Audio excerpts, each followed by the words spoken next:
వెంకట్రావు గారు మన నేతన్నలు తయారు చేసినటువంటి వస్త్రాలన్నీ కూడా వినియోగదారులందరూ కూడా అధికంగా కొనుగోలు చేసేందుకు ప్రజలందరికీ కూడా మన గౌరవ ముఖ్యమంత్రి వర్యులు వారు అవగాహన కల్పించడం జరుగుతోంది.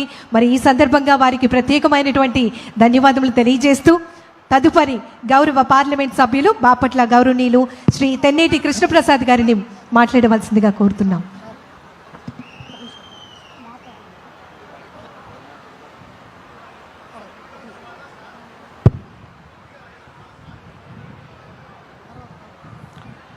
సభకు నా నమస్కారము. గౌరవనీయులు మన ప్రియతమ అధినేత మన రాష్ట్ర ముఖ్యమంత్రి వర్యులు తెలుగుదేశం పార్టీ జాతీయ అధ్యక్షుల వారు శ్రీ నారా చంద్రబాబు నాయుడు గారికి, ఇక్కడ విచ్చేసిన మంత్రివర్యులకు, ప్రజాప్రతినిధులకు, ముఖ్యంగా చేనేత అన్నదమ్ములకు, అక్క చెల్లెలకు, చీరాల ప్రజలకు అందరికీ నా నమస్కారం.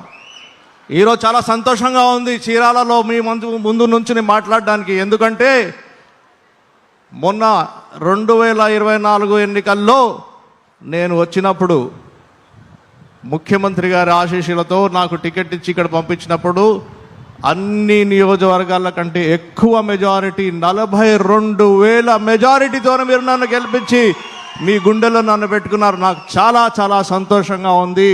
ఎప్పుడు చీరాలకు వచ్చినా నాకు ఎంతో గర్వంగా ఉంటుంది. మీ అందరు చూస్తే మీ ఆశీస్సులతో, మన ముఖ్యమంత్రి వర్యుల గారి ఆశీస్సులతో నేను పోయి పార్లమెంటు లోక్సభలో కూర్చున్నాను. అంతేకాదు మీ ఎంపీ, మీరు ఓటు వేసి గెలిపించిన నేను మీ ఎంపీని లోక్సభ స్పీకర్ కుర్చీలో కూడా కూర్చోడానికి అవకాశాలు ఇచ్చారు ముఖ్యమంత్రి గారు. నేను మీ తరఫున నేను కృతజ్ఞతలు తెలుపుకుంటాను.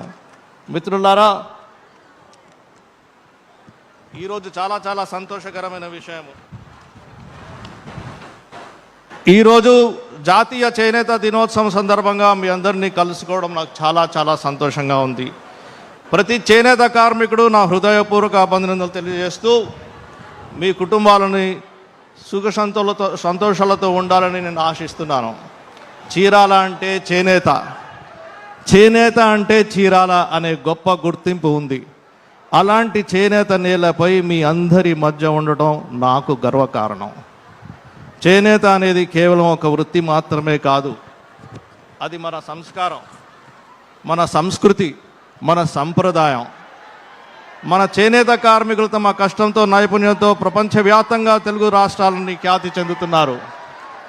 చేనేత రంగం అభివృద్ధికి ప్రభుత్వం ఎల్లప్పుడూ అండగా నిలుస్తోంది. చేనేత కార్మికుల సంక్షేమము, వారి ఆదాయం పెంపు, యువతకి ఈ రంగం వైపు ఆకర్షించేలాగా అవసరం చర్యలు తీసుకుంటాం.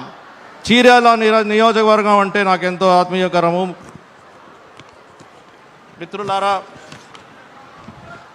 అలాగే చీరాల చేనేత కార్మికుల సంక్షేమము, చీరాల ప్రజల అభివృద్ధి కోసము మీ అందరి ఆశీర్వాదంతో మీ ఎంపీగా నేను ఇప్పటికే అనేక కార్యక్రమాలు చేపట్టాను.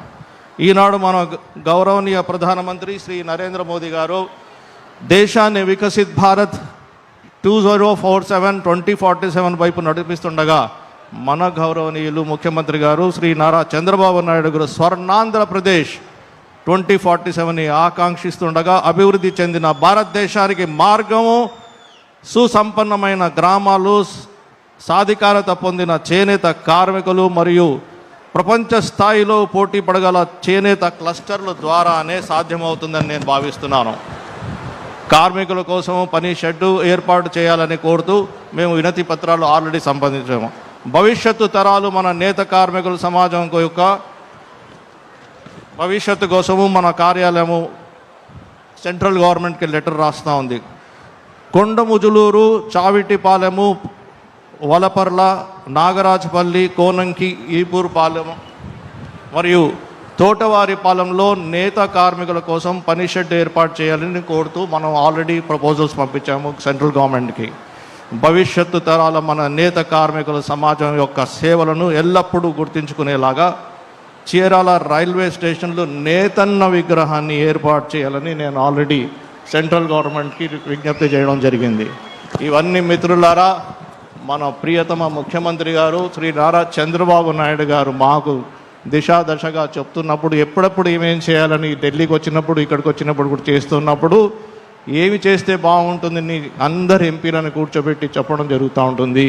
అదే సందర్భంలో నేను కూడా చీరాలకి ఎంత చేసినా తక్కువ అని మళ్ళీ మళ్ళీ చేస్తూనే ఉంటాను. చీరాల నేత దార్శనికం 247 నా కలలోని చీరాల ఇలా ఉండాలని నేను ఆశిస్తున్నాను. దీనికోసం గట్టిగా ముఖ్యమంత్రి గారి ఆదేశాల మేరకు పనిచేస్తాను. ప్రతి నేత కుటుంబానికి ఒక ఆధునిక పనిశాల ఉండాలి. ప్రతి సహకార సంఘం ఆర్థికంగా బలంగా ఉండాలి. ప్రతి నేత కార్మికుడికి అందుబాటు ధరలో రుణం లభించాలి. ప్రతి యువ కళాకారునికి ఆధునిక డిజైన్లు మరియు డిజిటల్ టెక్నాలజీలో శిక్షణ ఇవ్వాలి. ప్రతి చేనేత ఉత్పత్తి ఈ కామర్స్ ద్వారా జాతీయ మరియు అంతర్జాతీయ మార్కెట్లలో చేరాలి. ప్రతి మహిళా నేత కార్మికురాలకు ఒక పారిశ్రామికవేత్తగా మారాలి. ఆల్రెడీ మన ముఖ్యమంత్రి గారు ప్రతి ఇంటిలో ఒక ఆంటర్ప్రినర్షిప్ ఉండాలి మరియు P4 అనే కాన్సెప్ట్ కూడా పెట్టారు. P4 కాన్సెప్ట్ కూడా సంతోషకరమైన విషయం ఏంటంటే లాంచ్ చేసింది మన బాపట్ల పార్లమెంట్ కాన్స్టిట్యున్సీలోనే ముఖ్యమంత్రి గారు P4 కాన్సెప్ట్ కూడా చేశారు. మొత్తం భారతదేశం అంతా ఇప్పుడు అందరూ కాపీ చేయాలని చూస్తున్నారు. అది ఒక బ్రహ్మాండమైన కార్యక్రమం. ప్రతి చేనేత క్లస్టర్ నూతన ఆవిష్కరణ కేంద్రంగా మారాలి. మేడ్ ఇన్ చీరాల ప్రపంచవ్యాప్తంగా గౌరవించబడే బ్రాండ్గా మారాలి. మిత్రులారా, చైనా తయారీ రంగాన్ని నిర్మించింది, జపాన్ నాణ్యతను నిర్మించింది, ఇటలీ ఫ్యాషన్ను నిర్మించింది. మరి చీరాల ప్రపంచంలోనే అత్యుత్తమ సుస్థిర చేనేత బ్రాండ్ను ఎందుకు నిర్మించలేదు అని నేను ప్రశ్నిస్తున్నాను. మనందరం కలిసికట్టుగా పనిచేస్తే ఇది నిజమవుతుంది అని నేను భావిస్తున్నాను.